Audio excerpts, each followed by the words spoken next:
Hello and welcome to UML Operator. In this episode, we're going to talk about starting a solution to a problem using Sparx Enterprise Architect. Maybe you're new to UML, maybe you're new to this channel, but here we talk about computer-aided software engineering and UML. My favorite tool is Sparx Enterprise Architect. So we focus a lot on that. And today we're going to talk about solving a problem using Sparx EA. As a solution engineer, system and software architect, I do a lot of solving problems. And so I'm going to show you how we quickly get started. So let's get started. All right, we are in Sparx Enterprise Architect. I'm assuming you have it installed. We're in the default layout where browsers on the left, properties upper right, and notes in the lower right. I have several custom workspace layouts. I have videos on how to set these up. We're going to go with the default here and get this party started. All right, we are going to go up to the top left here. We're going to select new project. We're going to go to where we want to save this project and my first solution. Just give it a project name of any type. You're going to get a dialog box, set model access. Now, if you go the first route here, not enabled, this means that anyone can access your project. If you enable this, you are going to have to set up an admin username and password. We're going to not have it blocked. We're not going to have to enter credentials in this. I have videos that show how to set up security and do all that fun stuff if you're working in a team, and I'll try to put a link down in the description. So we're going to go not enabled, anyone may access. We're going to hit OK. And now we have a blank project here, and we can start creating new packages, namespaces, and other sub packages, diagrams, and so on. So let's get that started. So the first package we're going to create here under this model root folder is simply going to be called requirements. And we're going to create a diagram in this. It's checked by default. And there we're going to pick just any type of diagram. We are going to go with UML structural. Let's just use a class diagram. You could go extended, which you should have in the default install, and go requirements if you wish, but we are going to start with a structural class diagram, right? And we get a blank diagram here. Then we're going to select the root folder again, model, and we're going to create another namespace, another package, and this one's going to be called solution approach, not solution design, solution approach. And we're going to create a diagram, and we're going to use class diagram type again. Now I'm going to treat solution approach class diagram and requirements class diagram as landing pages. And in here under requirements, we're going to create a sub package, and it depends on what type of requirements you have. So I'm just going to go business requirements. In here could be functional requirements, user requirements. We're just going to be simple here and go business requirements, create a diagram. Now, in this case, I am going to use extended, and I am going to choose a diagram type requirements. And when I do that, when I bring in a toolbox, let's bring in a toolbox right now. So if I go up here in the top menu on the Start tab and I hit Design, I go Diagram Toolbox. It, by default, puts the toolbox to the right of the browser, and I can move this anywhere I want. Let's say I want it to the left of the browser. You'll see these tools pop up that allow me to drag and drop this anywhere I want. So I'm going to have Toolbox here, Browser, my Workspace, and then I still have Properties and Notes on the right side. Now, the reason why I create a separate package for requirements, again, is I may have many types, and the reason why I want a landing page is I can take this diagram, drag it and drop it into the requirements folder. I got an error because I tried to drop it on itself. So if I go to the requirements landing page, drop this in, I get a navigation cell. I could put it in as a link. We're not going to give it a cute image. We're just going to provide a navigation cell so that I can quickly double click it and drive to the requirements diagram, the business requirements diagram. So we're sitting with our client stakeholders and we're in our business requirements diagram and it's blank. And over in the toolbox, because we chose this type of diagram, we have some tools. We have package, requirement, feature, risk, and object.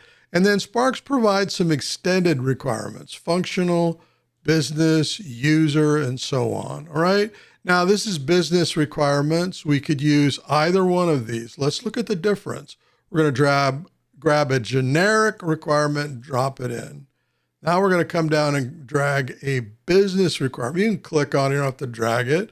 I just like placing it where I want it. I can use the cursor to go where I want it. Left mouse button click, or whatever the click works for you as an action, and place it in the diagram. I can size these diagrams by selecting both of them, and the size of the element I want to copy, same size and width, right? So what's the difference? When we're looking at the requirement, let's drag this window properties out here and take a look here. So a requirement is a requirement type, and it has some properties to it, all right? A business requirement, check this out. When I select it, it has additional or extended metadata that I can apply to this particular requirement element. I'll leave that up to you which one you're going to choose, but we're just going to go with a simple requirement. So I'm going to hit the delete key, watch what happens. I removed it from the diagram, but I did not remove it from the browser. To remove elements from the browser that you don't want, we're just going to right click on this and delete. Now it's no longer there. I just have this requirement. Let's go ahead and add some context to this element. So I double click on it, open up this properties window, and we're just going to put in a short description. Don't get too verbose in the name. We can come in later and put in more detailed requirements, user stories, acceptance criteria down in the notes field. So I'm going to go ahead and hit enter. There we go. We got our short name. And then underneath it, you can see here in notes, we have our short description. And you can go ahead and edit this as much as you want as you're proceeding in eliciting and developing your business requirements or any requirement. Now let's select our solution approach. All right. So I can double click it there or just go to the tabs and select it. What I want to do is drag and drop our requirement because this is the problem we're going to solve. And we're bringing it in as a link, not an instance or an object, as a link. Let's go ahead and select it. It tells us the namespace that that element resides in. It's from business requirements. That's the namespace. You can always turn off namespace by double clicking and opening up the properties for the diagram, going to diagram properties, and then where it says show namespace, you can turn that off and hit OK, and you can see namespace is gone. But in this case, we want to leave namespaces turned on.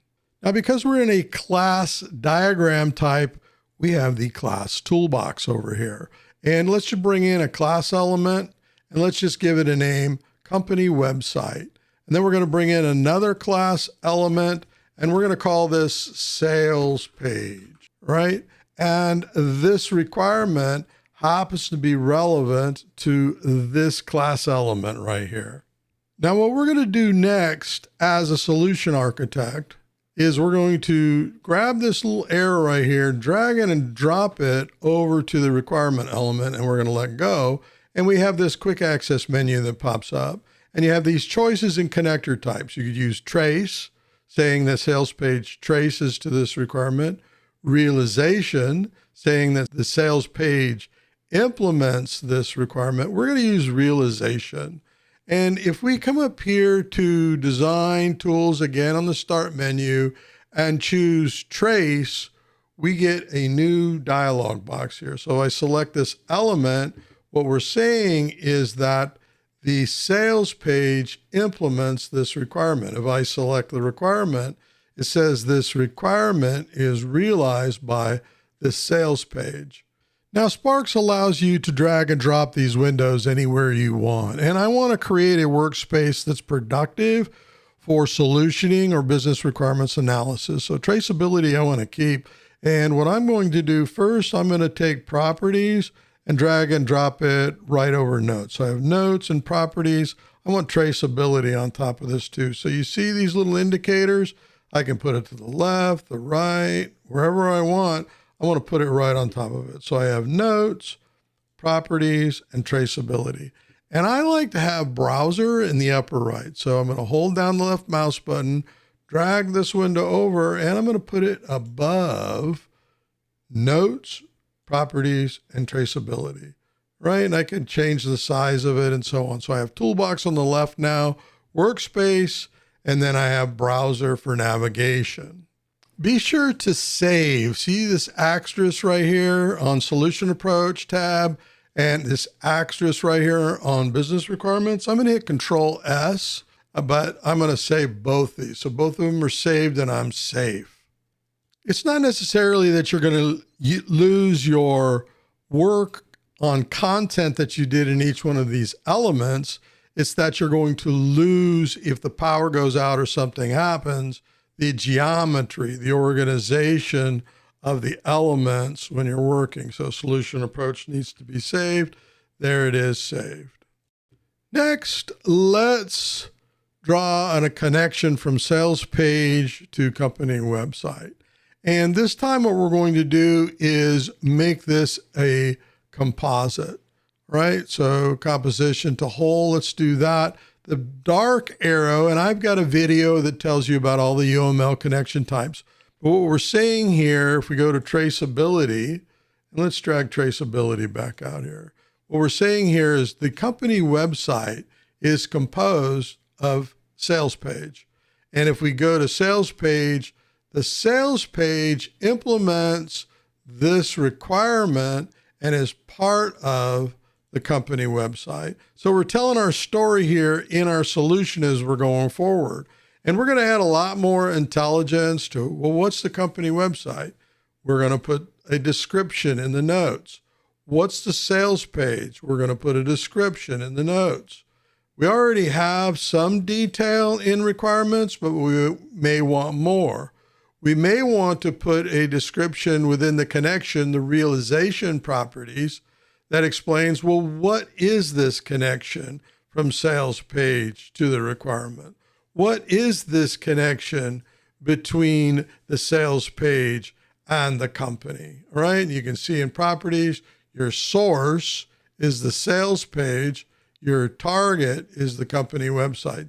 So Sparx is giving you all of this intelligence automatically as you're modeling in real time and writing it to a SQL database that can be used for a lot of really great stuff like reporting. You can publish a website, all of these things that we've talked about in this channel. So what we're going to do next is populate some data in here. We can move notes out here, populate some data, more data for the requirements, some content data within the connections to say, hey, what's our story? What's going on?